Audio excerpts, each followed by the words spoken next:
Nalingi na salanga na kokakateo mabe na koboya yango na kosala na bomoi nanga yawe limbisanga limbisa yawe limbisanga na sengi na yo. Vous voyez qu'au commencement était la parole. Dans le message que Jésus-Christ était venu dans ce monde uniquement pour nous prêcher la bonne nouvelle. Aujourd'hui, demandez, cherchez et frappez à la porte du ciel. Amen. Demandez, cherchez et frappez à la porte du ciel. Senga, Luka, beta na porte ya Lola. Banazamba Eloya.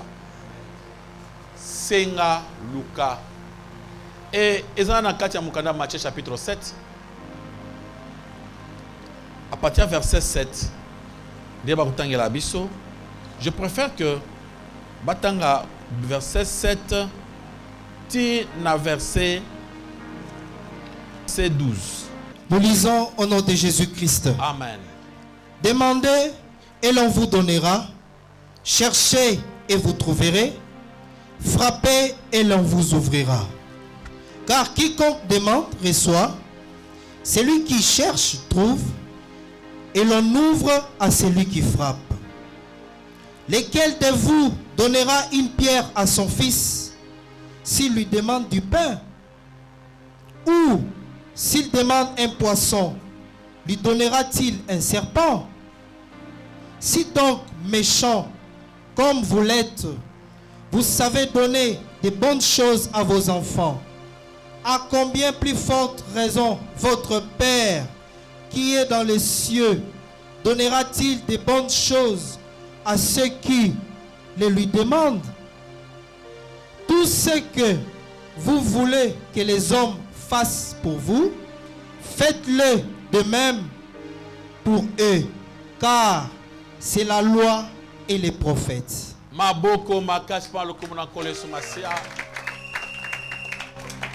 Amen. Surtout Tali, Mukanda Matthieu chapitre 7. À partir du verset 1, Yesu azobanda exhortation. L'exhortation c'était à la montagne. Nangomba azo prêché. Il était ensemble. Il y avait beaucoup de gens. Il y avait aussi même ses disciples. Des pharisiens chaque fois suivaient Jésus-Christ partout où il passait. Il y avait aussi des païens qui le suivaient. Il y avait les gens qui le suivaient seulement pour avoir le pain. Amen, amen. Yesu abandi ko prêcher bango.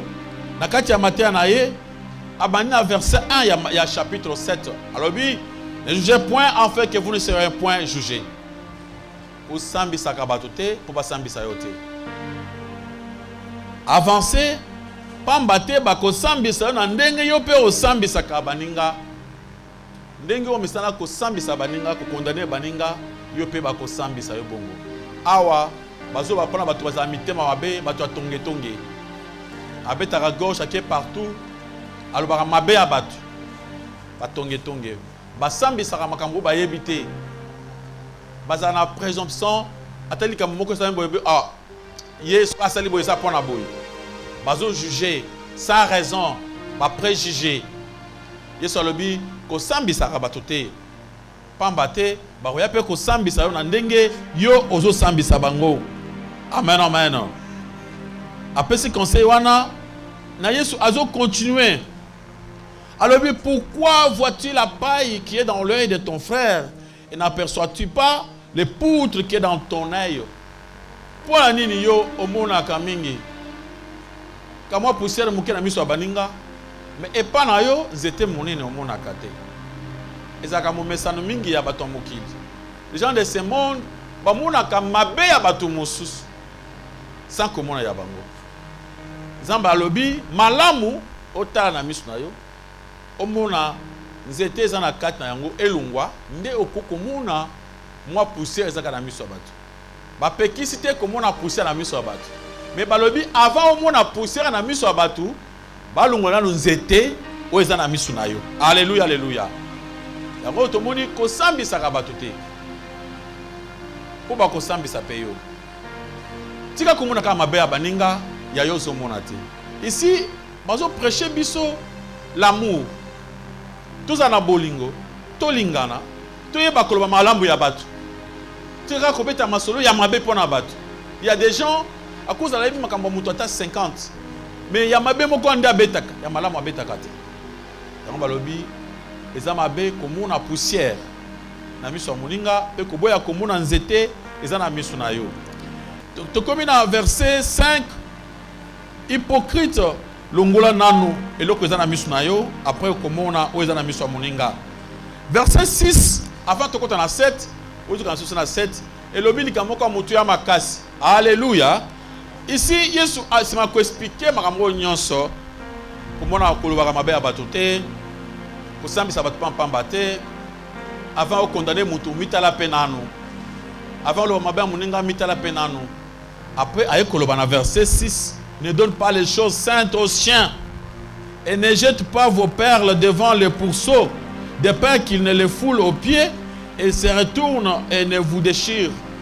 Amen, amen. Kopesa biloko et santo na bamboite. Cette prédication est assez difficile. Donc il faut tout ça plutôt comprendre l'idée à Jésus-Christ dans verset 7. Pourquoi à l'objet demander? Awa Yesu azana poussa batu baza na bolingo. Batu balingano. Après il y a non keba, makamanazo prêcher bino, c'est pour les enfants de Dieu. Il y a des choses qui se presque aux enfants de Dieu. Abi kubwaka biloko esantu na bambote kopesa bambo biloko esantu te. Kopesa bangulu biloko esantu te, ba kubwaka ngo balandio ba déchirer yo.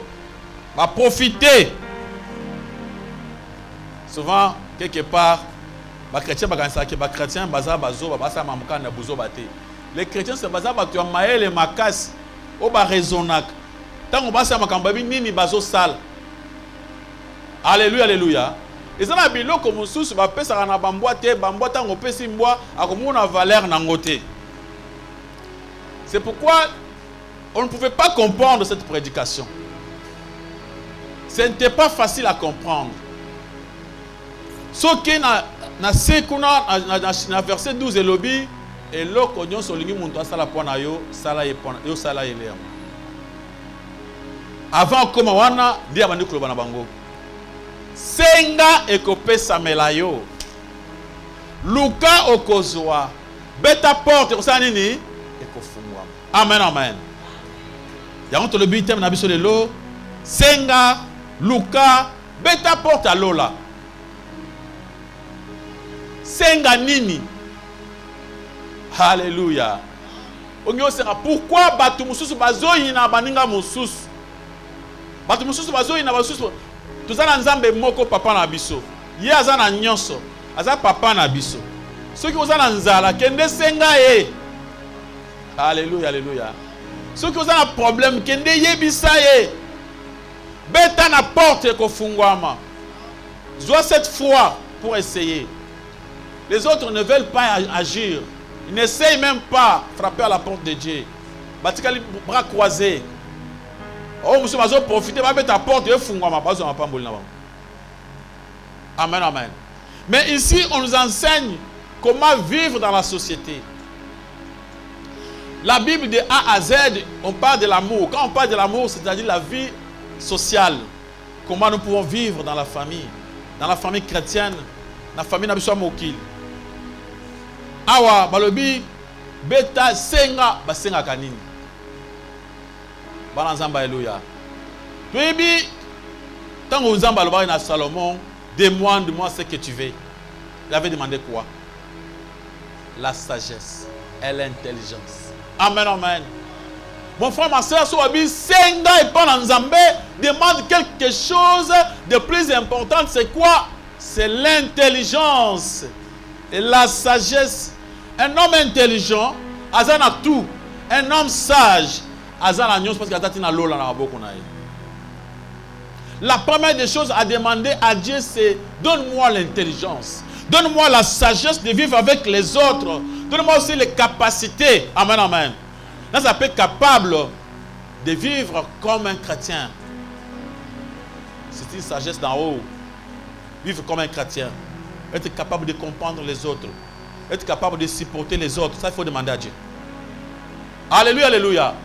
Capable de kolinga batu place à koina bango. Ça, il faut demander à Dieu. Ça, ce n'est pas donné à n'importe qui. Capable de surmonter la vie de l'impudicité, ça, il faut demander à Dieu. Amen, amen. Ça, c'est la sagesse d'en haut. Babi senga ekope samela yo. Les gens ne veulent pas demander. Vous vous dites, ah, ne jugez point. Chaque fois que vous continuez à juger ma bête, parce qu'on n'a pas demandé la sagesse de Dieu. Si on saigne pas dans Zambé, on peut sur sagesse. Dans mon candidat, chaque bible, si vous avez mayele, asanini, asenga et pas dans Zambé. Si tu manques de l'intelligence, si tu manques de la sagesse, la meilleure des choses à demander à Dieu pour avoir le reste des choses, c'est quoi? L'intelligence et la sagesse. Senga, allez frapper à la porte de Dieu. Demande à Dieu de te donner aussi la sagesse de vivre avec les autres. Si on t'allie bien, on sera incapable, tu ne parviens pas à supporter les autres. Partout où tu marches, tu as toujours des problèmes. Tu es incapable de vivre dans la société. Tu t'appelles chrétien, tu t'en mis bien à chrétien, mais demandez aux autres pour toi. Eh, y était. Non, oh. Voilà, Zamba, alléluia. Est-ce que tu es un vrai chrétien? Tu peux demander cela à Dieu. Avoir le temps de demander et pas en Zambé, monter ma madame. Un bon cœur. Demander à Dieu, Père, monter ma madame. Père, monter ma oyo. Yakolinga baninga. Motema oyo yakosala malam. Motema oyo yakoyoka baninga mawa. Ça, il faut demander à Dieu. Mais quand on demande de demander quelque chose à Dieu, l'argent, la parcelle, le voyage, ça c'est... Amen, amen. Alléluia. Demandez, il vous sera donné. Cherchez, vous trouverez. Frappez à la porte du ciel. La porte sera ouverte. Alléluia. Senga. Luka pepa nzamba peso boanya. Dieu donne-moi l'intelligence. Dieu donne-moi la sagesse. La Bible dit clair. L'esprit de l'éternel, c'est l'esprit de l'intelligence, de la sagesse. C'est pourquoi ceux qui ont appelé au Saint-Esprit et comme on a boanya. Amen, amen. Tout le monde a battu mingi. Il y a un moli moussa en tout cas pour la nase. Oui, c'est bilamba. Alléluia. Amen, amen. Donc il y a un moli moussa tout. Il faut à quoi y nase. Il y a un moli moussa tout. Il faut à bamino ko batu yo karaté. Ça moli moussa c'est yazi yangwana. Il y a un moli moussa tout ça ko sauter. Non. L'esprit de l'éternel, c'est l'esprit de l'intelligence. Ésaïe chapitre 11. L'esprit de la sagesse, l'esprit de la crainte de l'éternel, l'esprit de conseil. Quelqu'un qui a l'esprit de Dieu, c'est un bon conseiller. Si on peut son conseil, tu vas réussir dans ta vie. Alléluia. C'est un bon conseiller. Il te faut être un bon conseiller. Si on peut te conseil, on peut comprendre que vraiment, on peut ces solutions. Demande à Dieu la sagesse. Alléluia. Faites comme Salomon avait demandé à Dieu. Il dit, Seigneur, donne-moi la sagesse. Pesera maele l'équipe biloko nyonso senga ekope samera yonde. Dans le livre de Jacques, chapitre 1, verset 5. Obazoba ke so muntu azangi maele senge pa na Nzambe. Nzamba pesaka ebele maele pesaka. C'est la vérité mokomunene. C'est un mystère. Parce que bien aimé, nous allons incapables. Nous avons l'incapacité. Nous allons à chaque fois. Biso moko. Nous allons incapables de sa parole de Dieu. Le fait d'écouter cette parole aujourd'hui ne veut pas que Mando Botamana nous kangote. Aussi plusieurs fois. Mais si on t'a bien, on doit parvenir pour salangoter. Pourquoi? Parce qu'il n'a pas demandé la main de Dieu. Il faut demander à Dieu de t'aider. Alléluia, alléluia. Demandez à Dieu de te donner la force. Demandez à Dieu de te donner l'intelligence divine. L'intelligence d'en haut. La sagesse de Dieu. Zambé. Pianga boanya na yo. Nazala mwana mayele. Amen, amen. Zambé sera peso boanya. Tu seras fait comment des trucs. Mon frère, ma soeur. L'argent et l'or. Bilo konyo sa mukil. Zamba tcha on a boanya na ye. Salomon avait demandé seulement l'intelligence et la sagesse. Il était devenu l'homme le plus riche du monde.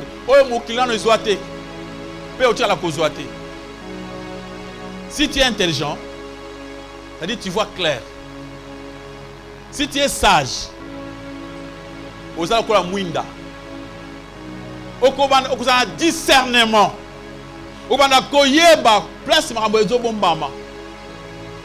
Et ceux qui m'ont éloigné ou tu pas en Zambé, bien aimé, tu feras des trucs. Dieu ne t'a pas créé pour que ta vie passe. Amen, amen. Demande à Dieu l'intelligence pour réussir. Demande à Dieu la sagesse pour réussir ta vie. Alléluia. Dieu, ça le but. Il y a des gens qui ne veulent pas demander. Il y a des gens Bazak ou jalousé. Bayokizu a Mouninga Moussous parce qu'il est béni. Il se fâche pourquoi il est. Mais toi tu n'as pas demandé à Dieu. Alléluia. Et tu dois apprendre à demander à ton Père. Parce que tu dépends de lui. Ta vie dépend de ton Dieu, de ton Maître. C'est pourquoi tu es obligé à apprendre à tendre la main vers ton Dieu. Pour qu'il puisse te soutenir. Te donner la vie. Alléluia. Dieu ça le bien dans la vie na katinanga, pe nazo pesango et pas batonyon so bazo e panangai. Dans la vie. Alors batonyon so bazo e pas Jésus-Christ. Azo pesango vie wana. Beta porte en Zambé et fungwama. Senga e kopesa melayo. Alléluia. Ba promesse oyo ba pesango na batonyon sauté. Dieu ne demande pas à tout le monde de lui demander. Amen, amen. Ici, c'est une promesse réservée pour les enfants de la maison. Pour les bana ndaku, bana nzambe, bana oyo, babota masika. Devant leur papa, alors demandez-moi, je vais vous donner. Parce que notre Dieu, notre papa, si Dieu n'est pas votre père, au sein n'est pas. Après ça, ne croyez pas que Dieu va toujours donner à tout le monde. Non. Il demande à ses enfants. Avant de demander à Dieu, avant de lui tendre ta main, est-ce que tu es vraiment un chrétien? Pose-toi cette question. En tout cas, dans la montagne, il y avait des pharisiens pendant que Jésus-Christ prêchait. Il y avait des païens. Il y avait d'autres personnes qui étaient venues seulement pour entendre le pain. Il paraît que Yesu a mapé bimak, tout qui n'est pas dans Gomba. Baye va vendre, parce que la mappa. Après seulement pas tolérer na babis. Amen, amen. Pendant que Jésus prêchait, elle était distrait. Abi asa matin, matin elle peut oumer sang makasi. Asa no kipo mappa nambi ça tolia. Alléluia. Alléluia. Oye koloka mappa nambi si bien oye koloka Yesu. Là, quand tu vas commencer à demander, on peut sauter. Demandez à Dieu. Demandez à Dieu. Il faut d'abord être son fils, être son enfant, être sa propre fille. Parce que, les chrétiens, toi et moi, on est des frères.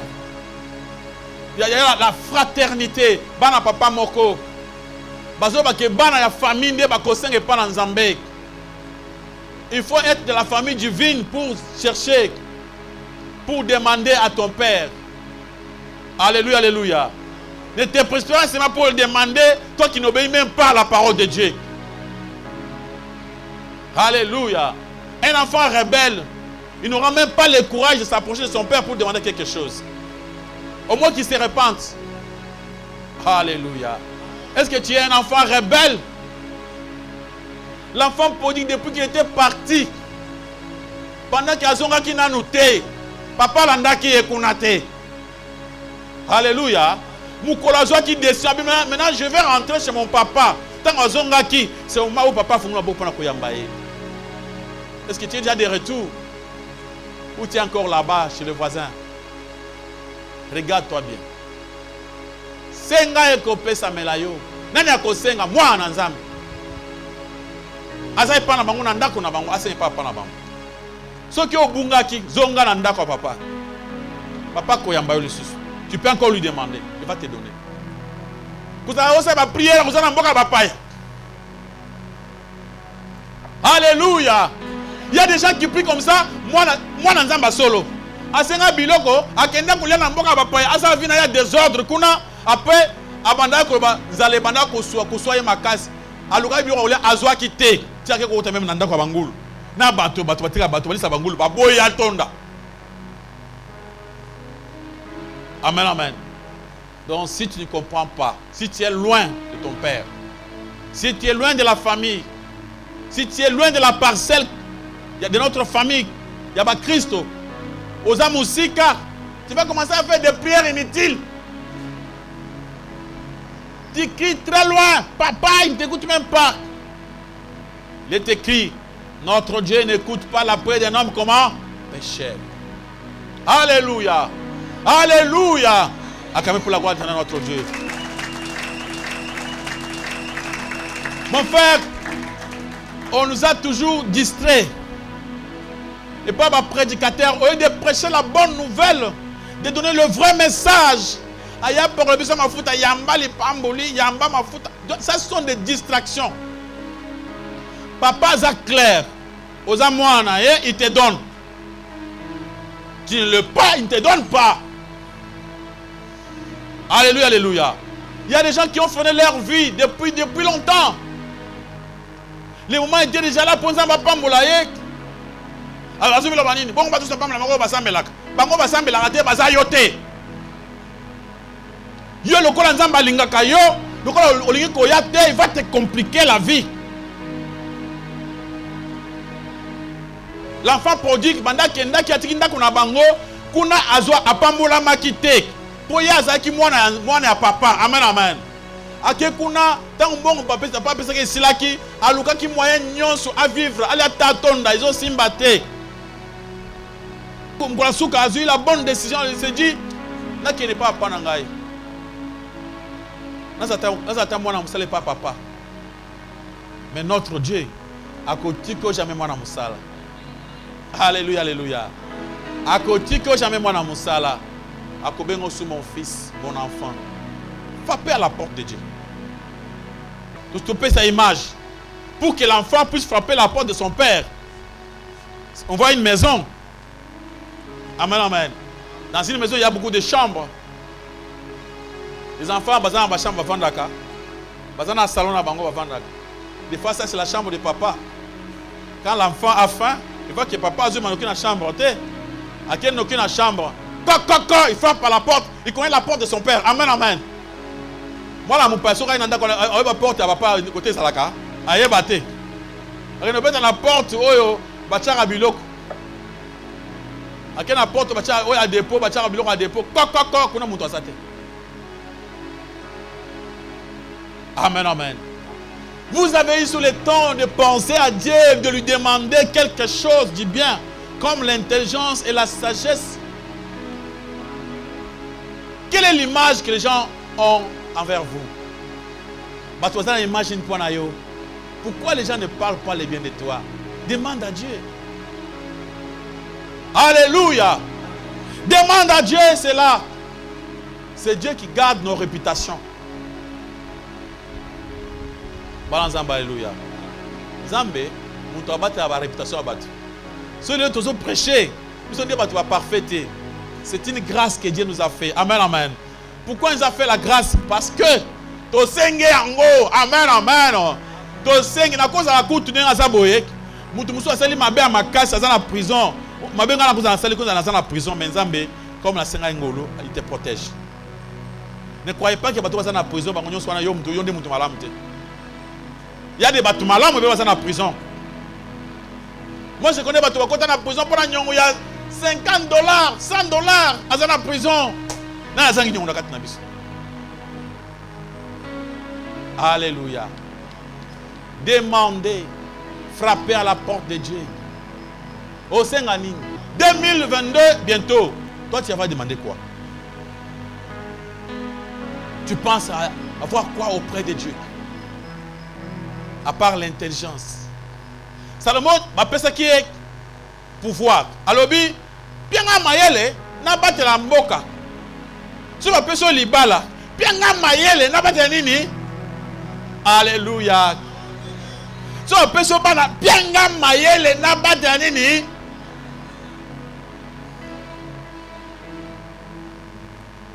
Alléluia, alléluia. Zambe na ngaza mosali na yo. Pianga mayele ya kosaila yo ndenge basali ya solo bazali nazo réputation ma bête. Yo moko nzambe obombanga. Lelo comme un problème. Tellement que ba faux prophète ebele ba koti côté la biso. Ba cha biso kaka mo santé. Bango bazo ya côté na biso. Ba misa ile ko ba passer. Bango bazanga ba passer te mais ba misa ile ko ba passer. Basali kinumba ya makasi. Batubeli bim la mo batubela. Nous sommes pour le tala ba pasteur. Ba pasteur bazala bango bongo te. Ba pasteur bazala ba mayele ya likolo. Amen amen. Mayele ya koyeba oyo mwana ya batu. Oyo mwasi na nga libala. Oyo mwasi ya muninga. Oyo mwasi ya batu. Amen amen. C'est ça la sagesse divine, la sagesse qui vient d'en haut. Oyo batu oyo bayebi nzambe bazaka nango. Mais les païens n'ont pas cette sagesse. Des voilà, basa kinumba noki, basa mabeno sur mabi, après tout belango facile. A tout belate pour bon la motema. Pour boyer baké, yo sa distrait pendant que bango bazo sale. Yango a tout bel pour la yo sa distrait. Alléluia, alléluia. Mon repentance, nazo se repentir, on se repentir pourquoi? Pour na côté ça va tu que yozaki musana na nzambe o sala vie ya mabe. Senga maele pa na nzambe. Senga boanye pa na nzambe. Beta porte ya nzambe. Cherchez. Alléluia, alléluia. Balabi quand on dit il y a un impératif présent. Senga, ça dit continue, continue. Senga ka senga ka. Amen amen. Va peut-être meeting senga. Bête à porte. C'est comme si continuer toujours qu'au bête à porte. Il faut toujours insister. Tu te regardes. Est-ce que j'ai vu m'a changer? L'homme intelligent, c'est l'homme qui se connaît. Celui qui s'ignore. C'est très dangereux.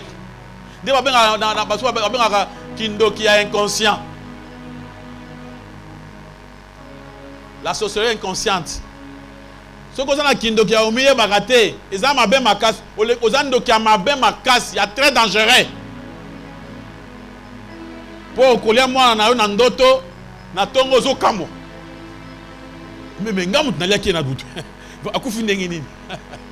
Tu vois, kindo qui a bouzob.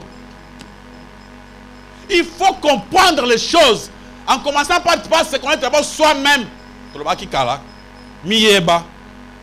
Même ba tomu ki baloba oya miyebi malamu kusala effort makasi pona koyeba komiyeba nanu Yesu lobi tala nanu mabeza na kat na yo avant mona baninga.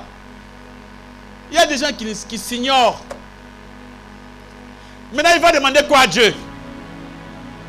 Il sait quoi avoir tout. Ce qui est dans le Apocalypse, on parle de l'église, on parle de échappé. Il y a des gens qui ont dit que vous avez maïle, vous avez dit que vous avez maïle. Vous avez dit que vous avez bon, vous avez dit que vous avez le côté. Il y a des gens qui savent quoi dans un maïle, dans un intelligent. Pourtant, il y a une intelligence. Mais mon pamba, dans un personne maïle au yaye. Apocalypse, chapitre 3, verset 17. Nous lisons au nom de Jésus-Christ. Amen.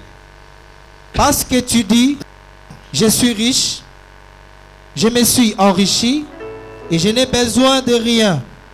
Et parce que tu ne sais pas que tu es malheureux, misérable, pauvre, aveugle et nu. Avancez.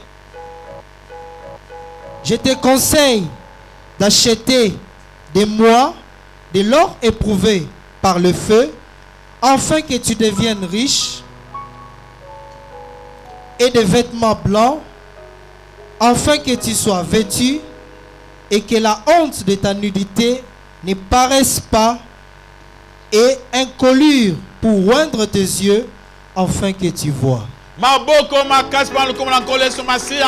Alléluia. C'est très dangereux quand tu es un aveugle. Vous êtes aveugle, hein? Vous êtes signoré. Il y a qui pas à prêcher. Les gens qui ne comprenaient pas la prédication, ça le dit, oh, comment un aveugle, à quoi autant il aveugle? C'est ça le problème. Il y a beaucoup des aveugles. Par exemple, c'est aveugle. Il y a des gens qui se disent, moi je vais demander encore quoi à Dieu?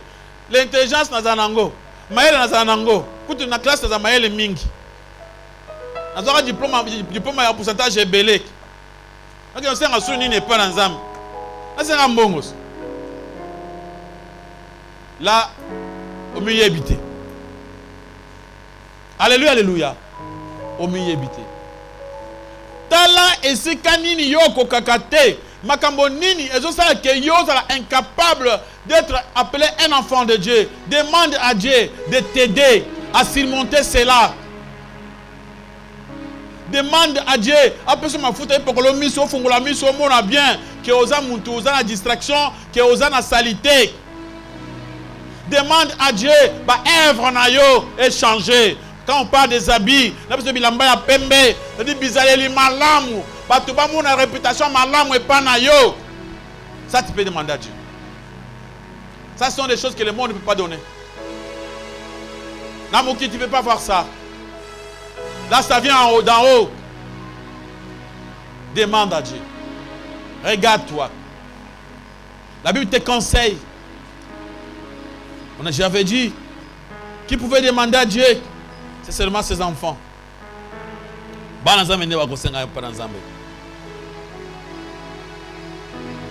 Alléluia. Banane bakoko revendiquer la promesse oyo. 1 Jean chapitre 3 verset 22. Ce sont les gens qui gardent les commandements de Dieu. Mon ami est en train de prendre ce verset pour nous lire ça. 1 Jean chapitre 3 verset 22. Pour revendiquer cette promesse, il faut d'abord être un enfant de Dieu. Et après, être celui qui garde les commandements de Dieu. 1 Jean chapitre 3 verset 22, nous lisons au nom de Jésus-Christ. Amen. Quoi que ce soit que nous demandions, nous les recevons de lui, parce que nous gardons ses commandements et que nous faisons ce qui lui est agréable. Toujours garder le commandement de Dieu. Tu veux demander quelque chose à Dieu, est-ce que tu gardes ses commandements? Il y a des gens comme ça qui ne gardent même pas les commandements de Dieu, mais qui cherchent toujours à demander. Pesangai, pesangai. Yo bananzamba ebisho sala boyo sala kate. Ka ko senge pa nzambe. Nzamba o pesa yote. Mon frère, ma soeur, Dieu est tellement vrai. Nzamba za vrai. Des fois, où il y a kawa, on se pose la question. Est-ce que Nzambango azalaka ou bien azalaka te? Nzamba penza penza azali penza. Au bête la porte, il faut même penza. Au monde va penser l'eau. Alléluia, alléluia. Nzamba penza azal penza que au comment la vie n'a changé et comme un miracle na miracle. Vous comprendre te. Après ce promesse, après ce au sengi boy, après ce réponse, na on peut ça yo. Moun pe porte, il faut même ba pesio. Ah, on comprend que na senga eloko boy pas na Nzambe. Personne qu'on a une vision peut que okozo on peut ça ni ozu. Alléluia, alléluia. Tout le monde va ensemble le col ma soloté. Ce n'est pas exactement soloté. Dieu vraiment existe. Dans le baramingi que na prêchaka peut-être parce que n'attend la Bible. Parce que ngala kuta na Nzambe na n'attend la Bible te. Amen, amen. Na mon Nzambe, je lui ai vu comme ça. N'attend la Bible te.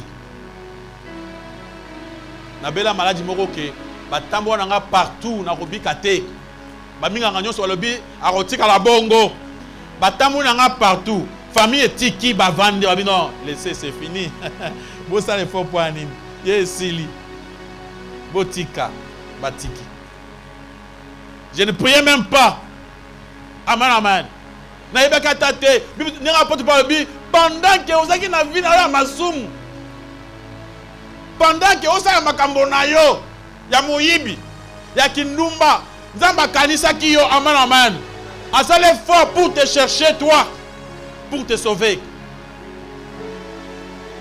Dieu avait pensé à nous bien avant. Amen amen. Les gens qui prêchent Dieu parce que bataille la Bible non nzamba asala qui même avant comme la Bible Dieu était déjà là. Alléluia alléluia. So Bible senga wana uzongate nanga lokola mutu wa bika mambo ya nzambe senga OK baba le bito senga. Non! Pense ça au sérieux. Va demander. Tobela maadi mokos. Batambo nanga ba église nyonso mokili. Même ya ba magicien. Ba ke pa ba banganga. Ba monso ba bité. O kana il faut oublier. Ka oyo faut boutique. Babé Sili. Et je suis resté comme ça. Et namona nzambe. Alléluia, alléluia. Namona nzambe ninga na bika c'était un grand miracle. Père, ya obiki mbala moko pou. Obiki. Ya te obanda na ko bika mususu ya obiki moke malema te. Mbala moko pou. Esili. Majesté. Je deviens un homme. Je deviens un homme. Alléluia, alléluia. Aujourd'hui, Nazali Bosson est en train de te prêcher le vrai Dieu. Le Dieu d'Israël, on l'appelle le Dieu d'Abraham, Isaac et Jacob. Jésus-Christ existe bel et bien. Il agit. Amen, amen. Va frapper à sa porte. Makambonayo, qu'on soit solution. Alléluia, alléluia. Alors, bien bon, avant d'aller frapper à la porte, accepte d'abord d'être un enfant de Dieu. Ce que moi, l'Anzambé, garde sa parole. Tu gardes sa parole.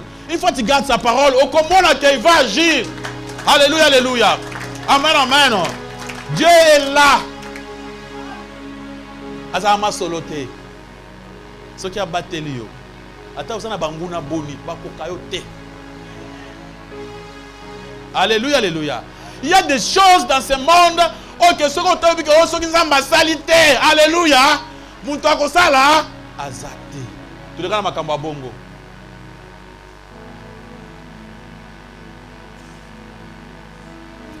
Amen, amen. Nga nazaka témoin, il y a basalanga opération sans cicatrice. Alléluia, alléluia. Donc il y a il y a aucun hôpital. Basal examen, bamouni habité et comme Dieu est grave. Dieu est grave, faut passer l'opération. Là on est sur l'hôpital, babi non. Mikolo est moyen té. Et comme pour la tambola, na comme tambola kaboy. Comme so on tombe là, on dit aux katana na kati. Comme on tambola ka mukeboy, tambola mukeboy. Azo ka so ko tombo maté. Toke hôpital na baniko banga nazo ka somo ya opération. Na poko wana, poko na kende lobe ko sanga opération. Na bizima sanga na bana, to chito ande ko sambela. Amen, amen. Baniko yembela nzambe. Na kati ya koyemba, j'ai pensé na mutu wana abisa na maaji ya munene.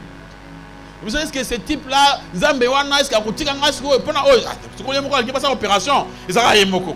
Peut-être à quoi il peut passer en opération. Mais de toute façon, na senga nanu. Ngana est-ce que nazo ka somo ya opération, nazo banga opération. Est-ce qu'il n'y a pas moyen que elungata sans opération? Et je continue à prier. Tu m'as dit koyemba pamba, on a chanté. Maaji wana benga na monoko. Amen, amen. Alléluia. Il a dit que na sanzi bilo côté. Na okaka na libumu. Et là que bouger. Na bi ba bisala na sa mouvement makasi. Muta buso bana ke sala. Babi na sala na vanda malem. Na sala mouvement makasi. Sikoyo ngabi mafuna okufaka na zoemba makasi. Mani ko makasi ngabi tant azoemba na kati mamona kufika bongo. Na okili bumwezo bouger. Na okili bilo ko zo matanga la bia wana c'est fini na ça makila. Nazo yemba bou peuple. Je me suis dit quoi? Na landi en côté. Si on a une façon de dire na kufaka na koyemba pour que nata lola. Na kati ya koyemba na monika tozemba madame ngata na miso. Madame akubita ngata na. Otala nganini? Abi me otelemi likolos. Ukomi kotelema uzo sauter. Abi oh. On parle douleur exacte. Mais na telemi bien. Oh, na sai boy. Oh, loko exacte. Na okaki loko moko ah na biki. Lobi na aucune opération T. Jusqu'à aujourd'hui. Aujourd'hui plus de 20 ans. Balanzamba, alléluia. Dieu existe. Tu peux lui demander. Et ça, c'est quand vous avez malam. Vous avez ma bébé na sala. Vous avez sala ngangolo. Amen, amen. Vous avez sala ngangolo. Vous avez ah yo. Vous avez Zambé a fait ça. Moi, je pense que c'est un privilège. Zambé a privilégié la banane. A favoriser la biso. Banane. Oh, bah c'est pas comme banane. Bête ta porte. Tu as des problèmes aux autres traversés. Bato mokili bako peso miette. Alléluia, alléluia. Oh, peso miette.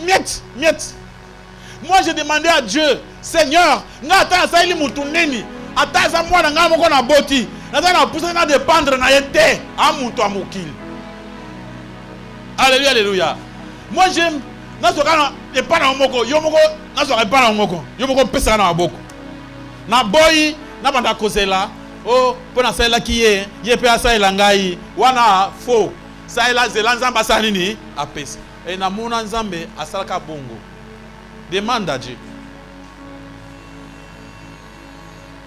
Frappez à sa porte. Vous avez des problèmes dans la famille. Mais Dieu est là. Frappe à sa porte. Va lui chercher. Beta porte nzambe. Senga kolembate ti omuna ngona maboko. Alléluia. Alléluia. Senga kolembate. La prédication d'aujourd'hui. Demandez, cherchez et frappez à la porte du ciel. Mokona mokatali azana problème nini? Vous avez quel problème? Vous traversez quoi? Likambo ozango posa, muto mokili akoko pesa yotek. Ata za papa na bino azana ba limite. Amen, amen. Même le bamikuza mboka, parce que amusu pe pesa na na nzambe po nzambe apesa bango. Bango moko bakokiango te. Alléluia. Comment tu peux penser avoir ta solution auprès d'un homme? Maudit soit celui qui se confie en l'homme. Il n'y a pas de solution auprès des hommes. Zambalobi, venez chez moi-même. Frappez à ma porte. Alléluia. Demandez à moi-même.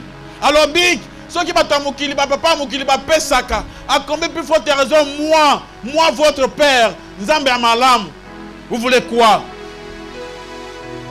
Que Dieu fasse quoi pour ta vie, pour tes enfants, pour ton mariage? Rien n'est impossible à Dieu. Tout est possible à celui qui croit. Crois seulement, tu verras sa gloire. Révolte-toi. Tant aux on a que le loba, Seigneur, je vais te chercher. Je vais frapper à ta porte. Je continue, tu vas te demander jour et nuit. Demander. Papa, tu senga. Babi senga. Continue ko senga.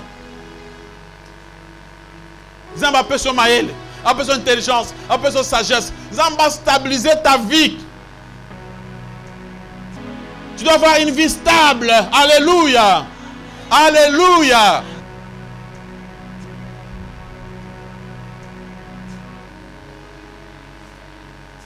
Dans d'autres pays, les gens ne se demandent pas comment ils vont manger demain. Dans d'autres pays, ça ne se pose, il n'y a pas de pareilles questions. Ils ne se posent même pas de questions pour la mamokulata, non. Parce que vous avez un peu de questions pour la mamobandaku. Alors, non, la foutée de mingi, il faut un peu le pango. Il faut changer Moutoukao, Namoni. kala mingi te bakolinga to longola ngona mboka faut changer mutuka bien pour nazo mutuka sik pour que nous basoma mutuka te ke soke kufi o tikite basoma auto selon bambula mutuka oyo ko sala na mboka na biso 10 ans te donc so mutu asumi ya liboso asala ngo 3 ans yo atekele o tikala na 7 ans mais kufi te soke o musubi ko sumba mutuka tikala na dire une année awa usumbi ngo na moins cheka après une année et tant que na mboka na bango te là il faut jeter. Derrière biso te ko zo ba africain ata pine ata ko findenge nini et c'est quoi kaka dirait indéterminé. Alléluia. C'est comme si on avait libéré mais au maximum c'était place au Anarak pour vivre quand même token. Mais je te dis une chose qui est vraie, mon frère, ma soeur. Pour un chrétien, pour un enfant de Dieu, tu peux avoir cette vie en étant ici. Alléluia. Alléluia. Amen, amen. Dieu peut faire ce que tu vives très bien. Comme le Canada, aux États-Unis. Très, très bien. Comme le Canada. Très, encore très bien. Plus que le Paris. Ici. Avec Dieu, tout est possible. Avec c'est Dieu qui donne la paix, c'est Dieu qui donne l'argent. L'or et l'argent appartient à Dieu. Il y a d'autres personnes, pendant qu'il y a poto, et simba kate, sur le malaria, le bazan a fièvre, sur le fièvre, le passe. Il y a des gens comme ça, mais azana mboka wana, azo souffrir. Ce qui importe pour nous, c'est quoi? Avoir un Dieu, un Père qui s'occupe de nous. Prie, Sambela, que Dieu te fasse grâce.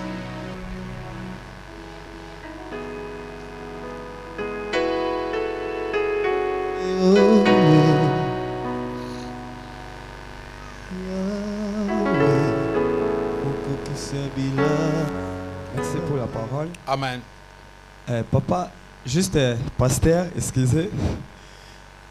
Une introduction au baki li kambo jugement au toucha qui mo ba point à repentance et il y a ba confession ba pasteur lorsqu'il a sali mabe na église. Maintenant, et le connait les important, ce qui est très important que non muntu a sali mabe comme pasteur, a sali mabe ce qui a confessé, a toujours faux ou soit à reconnaître, à accomplir parole de Dieu. Parce que y en a pasteur moro après avoir bénir mariage et aye ko sente mwana na ye église wa pambola ki libala wana et aleki na cher asengi pardon église limbisa ye famille moi si mobali ba limbisa ye et après un temps azongeli ba activité na ye afongo l'église mususu pe tout monde peut église ngo ezota monango est-ce que maintenant na point wana qu'est-ce qui se passe au juste eza na ndenge nini eloko nini ezoleka wana première question. Deuxième question, par rapport à point, il y a au lobby à la sorcellerie consciente. Maintenant, il y a des fidèles, des inquiétudes par rapport à l'église bazo sambela. Au moins la mutazo sambela azuita moulaya les cas na ba délivrance. Mais arrivé moi erreur à muke ba benge ba se yondo zana ozana kindo qu'il faut tout bela. Donc atikali nango ay bate akubando tout bela nini kindoki yango ye moko aye bango vraiment te. Maintenant la sorcellerie consciente wana pona mutu aye ba yango ke no azandoki mutu asambeli ayambi Yesu aleki na ba baptême aumeli na église soko azali susu ndoki eloko wana mutu akoki ko découvrir yango ndeni po asenga nzambe alongola ye. Merci. Alobi, il peut arriver que un homme de Dieu yo kan le kambalobi a pamboli mariage que à quoi Jésus na mwana we moko pamboli libala. Là ce n'est pas un homme de Dieu. Ça c'est un ange de Satan. Apôtre à quelque part. Nazo va pas na masumu. So moninga sali mabe, asali masumu oyo e makana liwa te. Ayo va bien. Le but est pas na masumu e makana liwa. Vous connaissez ce verset? Mais na Bible pas na sumu e makana liwa. Na Bible pas na masumu e makana liwa te. So makambo esili ne ba serviteur boye. Nous avons fait abiso masumu. Masumu ba serviteur les gens ratés. Même quand on dit on n'est pas des parfaits. Yesu alobi kobakala mutu imbécile et aucun déjà pour qu'il en faire. Ça prouve que même sont tout ça kui. Pour tout le monde a des fois tout ata okuma mutu ka okena nzela boye. Muninga moko akotela mabe mes frères, okotela ba akanga mbanga. Lobi azoba. Monde to lobi wana. Déjà pendant Jésus-Christ au côté en fer. C'est pourquoi tout le bas nzambe yokabi somao. Tout ce kamera mususu boye. Osengi ma pendant nzambe. Mais un homme de Dieu, un pasteur, ce n'est pas un pasteur. Na répétaka. Qu'entendez-vous par un pasteur, un berger, un prophète, un ministre de Dieu? Banazamba Eloya. Pour comprendre bien, Nzamba Zolo Baboy. Ah, bazaba tu bazali mise à part. Bato ba pakula mi mafuta. Ce sont des ouins, de vrais ouins. Un ouin qui devient déjà pasteur, c'est-à-dire à une dimension à l'icolo, il y a bon Zambé. Yé vit naïe, ils ont dépendre naïeté. Apôtre, ce n'est pas moi qui vis, c'est Christ qui vit en moi. Zambazo pese ba capacité moko surnaturelle. Que akoki même koko na moi cité. Botanga la Bible. Aussi oyoki wapi. Un prophète de Dieu. Dans le bien roi David. Ah. Au roi Salomon, roi David. Je demande bien un prophète de Dieu dans la Bible. Au Nouveau Testament. Tous les apôtres.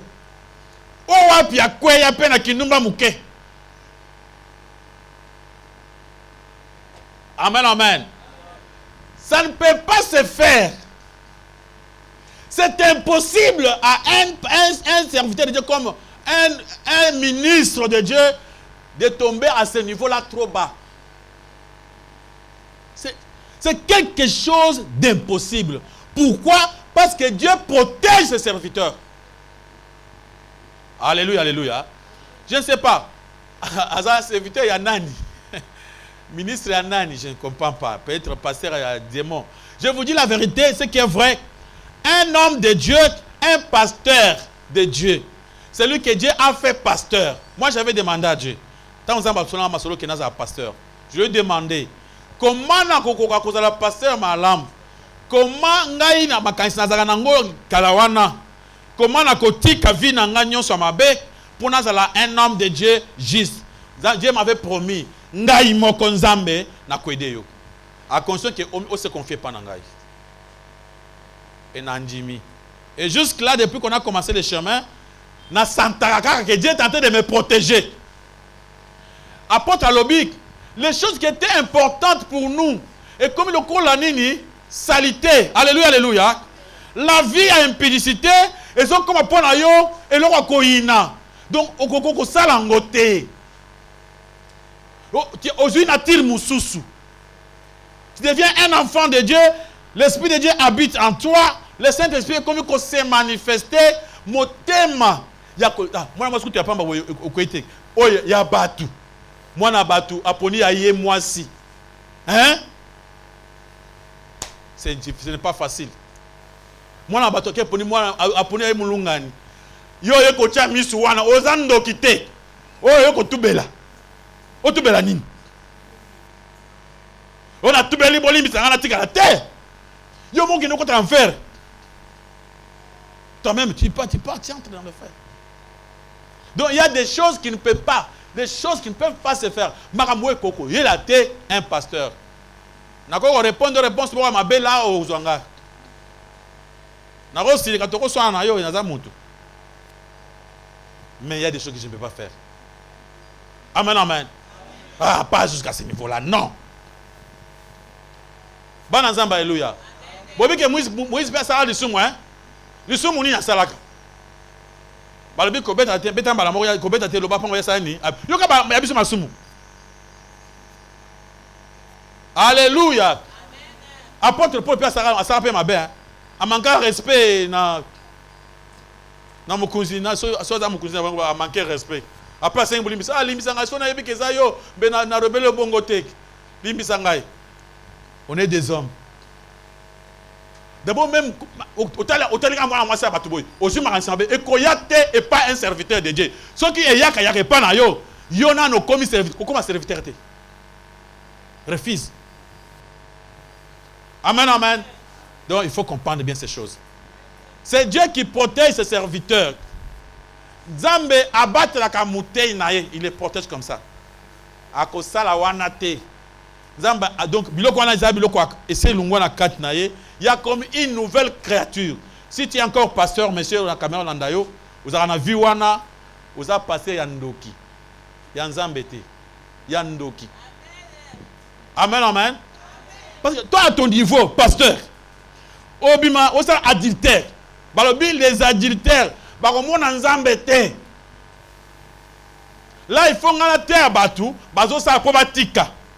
Moi, je ne peux pas être encore à ce niveau-là. Yomoko pasteur, yomoko adultère. Non, non, non. Ça, ce n'est pas vrai. Ça, c'est... C'est-à-dire, au botamistique. Au communal pasteur. Oh, non, non. C'est pourquoi, Balobi, il faut qu'on m'y ait. Deuxième question. La sorcellerie inconsciente. Même si on a le bas qui en haut, dans le cadre d'enseignement. Si on ne pas dans Zambé, a comme une nouvelle créature. Mamounion Sakalsani et les caca. À condition que Muntu Ami Fongola et pas Bassin ensemble. Il y a même dans cette église beaucoup de gens qui traversent Mawana, mettant Ami Fongola et Tikabango. Oui, pas pasteur. Non, l'homme de Dieu. Namouni d'autres bizarre. Namouni boy après na tongo salami. Pe kama ma bé. So namouni kama ma bé. Mais ouais on s'en dokis. Ah, nga so mutu ka apesi nga kanda. Na kanda na yiwana. Na tongo mulka albel makasi, faut pas kufi. Ba tu comptant ba ça ki zanga po ba sona kinangai. Mais aux andokis. Dis non, moi je n'aime pas ça. Nga so asoni mutu atatu so ndengi nini, mutu fa pambolama. Alléluia, alléluia. Nga lobaka. Na kota na lobi mutu asiki ah, na Nzambe, mutu wana fa pambolama. Azala bien pour le baquet à solo que nous sommes en solo. Ote tant ba finga ki Élysée ba kufaki. Non, mutanzamba quand ça ba tu biloko ba Élysée kala wana te. Alléluia alléluia. Ba lobi biso ba chrétien to pambola kak ata ennemi nanga na ko pambola e kak. Il y avait une dame, moi na ye avanda ko bela. C'est une dans cette église au kakala. Moi na zo bela, nzamba ta sanga ke mama wana muto mama wana e pas moi na kufi. Toke matanga esili. Tovandi bavandi na mobani basana souci ya mwana. Nzamba ya kisenga bino. Tuna e poa nini ye abomi mwana ye azoloba te. Na ko benga ye na solo na madame batasinga ke muntu abomi mwana ezayo. Alobi ah papa sœur. Loboni kamwini ko lobali kamabebo ngai na perdre mwana na ngai. Abi Nzamba alobi so ko tyengo lobaka bongo eza mabe. Mala mo fungula motema. Papa, makambo ngo ilanga lokola inconscient na yeba kango te. Na lotaki na mwana na ndenge na bomaki na monaki. Mais je n'ai pas comprendre te. Nazo komate eza nini. Eza ki boye. Omone mutu atula social inconsciente. Mais yo omone ngo so na lobi o bananga mutu abomaki mwana. Ba yo ka zanga ndoki. Amen, amen. Ola na ndoto bazo ebisa yo. Pesa ndeko na bomaye. Pesa ndeko na yo. Obune opesa ndeko na yo, opesa ka ndeko na munika lo ndeko na kofi. So ngana beti solo ke ngai na munaki na ndoto boye. Baloba na bomaki. Yo. Ah, obatili tono malamu, okoli tsona kindoki. Mais soki OK pa musala Nzambe. Nazo kama liwa ya mwana wana ya ndeko. Ngai na muni ngai mutu na sala action. Ah? Est-ce que vous êtes conscient? Nazo comprendre na kuta na place na kuta na yebite ne munika na biloko ndenge wana bele kindoki baboya kango. Alléluia alléluia. Olali pongi malamu na ndoto munika opumbwa botambola na quartier obi non oyo ndoto oyo mabe olamuka bindoto na pameli yo olamusi muninga omindoto na muilelo na mwito opumbwa te to ne pas musala Nzambe kwa papa na mundoto mabe na lali na tambola kola bandako abatu o pameli eke libela yo zanin sona lobby baba ah yo pumbwaka tika na batela au batel lobi mosozo pumba ah ndoto se répéter makasi hein lobi kuna okumuna ko komiskoyo réalité yaka maleme amen amen. C'est pourquoi il faut dire toute la vérité avant s'ouvrir liboso basana na Nzambe. Deba baka so que aucune église a betaka pe masona musala Nzambe. Ah les gens ba tobeta masona pasteur na bangote. Muto sanga azel boso pasteur. Trop sage. Abattre la news. Oya ka sata bandoto mabe so muna wana ko lobate. Car oya bien. C'est ça le problème. Amen. Nzambe apambola pona mate alelo oteyi biso kozwa kosenga na koluka. Mais na façon oteyelaki yango Nzambe apambola yo lakisi biso kozwa eza oyo tozomona te tosenga Nzambe lokola Salomo asengaki pe oyo tozokomona eza très important nde koya kokola matabisi. Mais eloko nazotuna question nazotuna eza nini yo oyebisi biso mpona kozwa wana tozala na kati ya lupango tozala bien na Nzambe. Mais namoni ke eza contradiction ezali parce que nalandaki pasteur moko azoteya alobi ke mpona kozwa eseli ke bandimi bakosomba epa na ye bapesa quelque chose epa na ye comme ça alâche bénédiction Nzambe apesi bango. C'est-à-dire que Nzambe apesi bénédiction eza na maboko na ye il faut moi chose pour alâche yango. Namoni pe mutu mususu alobi ke te il faut bazwa pe il faut bakotata jeûne ya 21 jours 20 jours na jeûne encore 21 jours bakosilisa ngo na ngomba. Place wana contradiction ezali passé Richard. Ozomona kopesa kolala nzela eza facile mais kozala peme na Nzambe eza eloko moko tozokoka kozala pensa te okoki koyebisa biso nini place wana. Merci. Oyo kambo oyo papa makauti koloba c'est vrai. Izara nalobaki yango awa matière opokola bato mafuta okomisa yango facile pesa yo pesa oyo ozala yango wana pesa ata eza moke pesa kaka nazopesa yo. Recevez votre bénédiction mpona muntu oyo Nzambe apamboli ngai yaka na pesa biloko nyonso wana eza mensonge. Pourquoi mensonge? Contexte ya solo eza que Dieu est notre qui Père. Moi, je ne crois pas que Zamba Rosabiloko a fait ça à pasteur à pesa biso non. Awa nangana bino tozo ke pa na Nzamba. Ba Nzamba haleluya.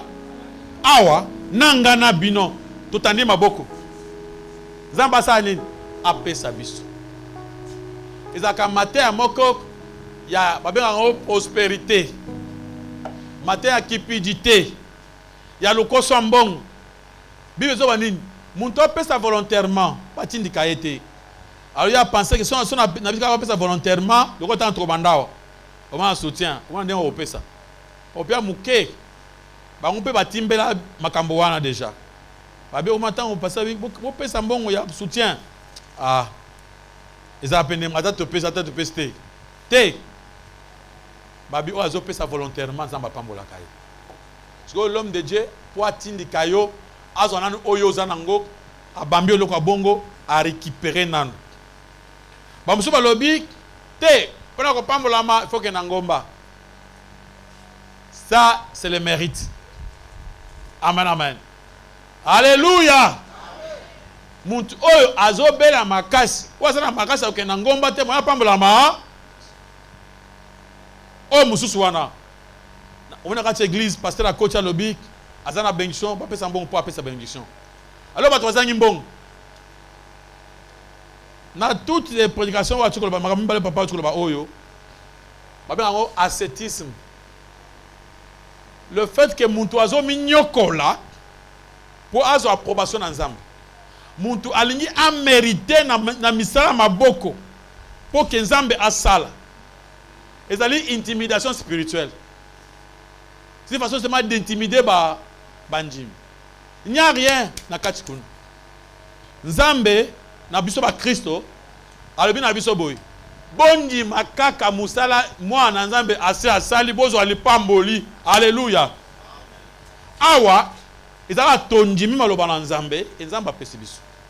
Mais ascétisme Dans la Bible, on ne demande pas aux gens, on n'oblige pas aux gens de faire des jeûnes. Si quand tu jeûnes, si tu veux jeûner, faites-les.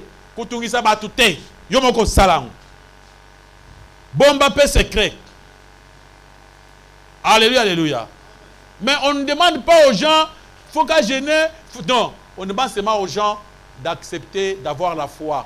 Babi croit seulement. Babi sans la foi.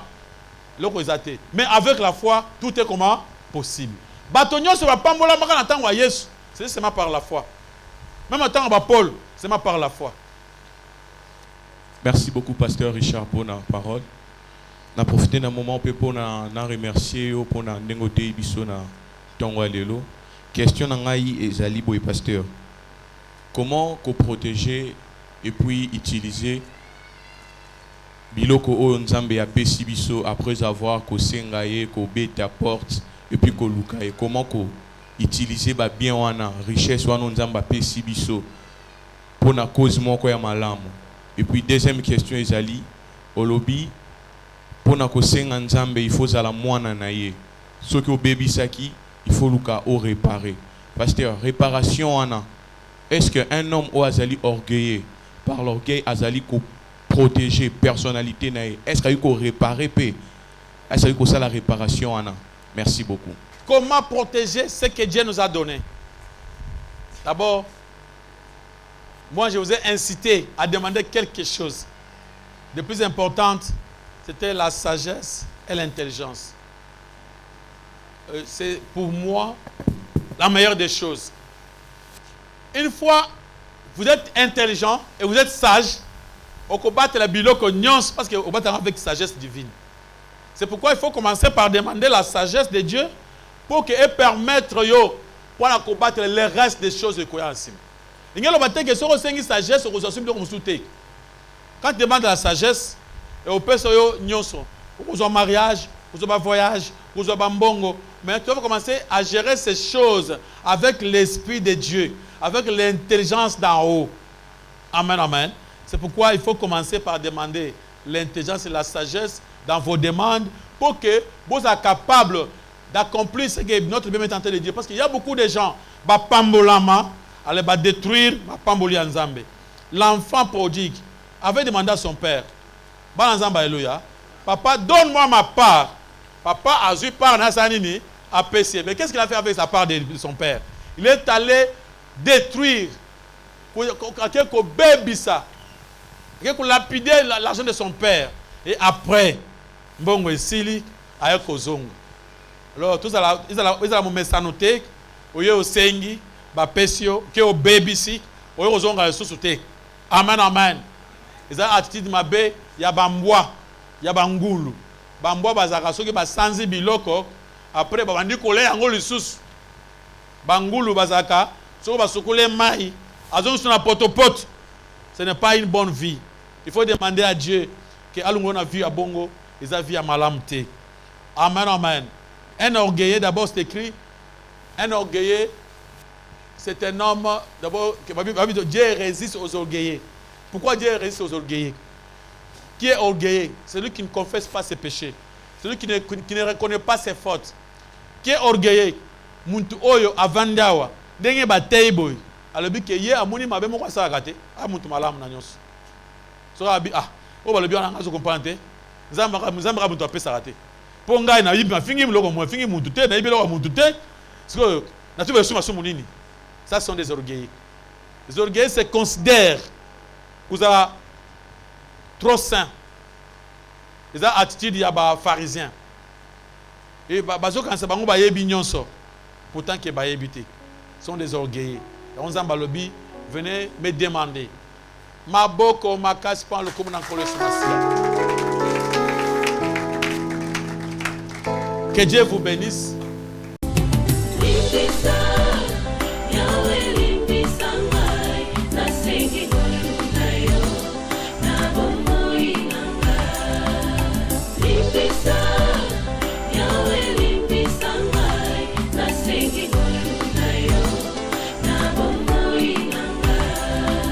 Malamu nalingi na salanga na kokakateo mabe nakoboya yango nakosala na bomoi nanga yawe limbisanga Limbisa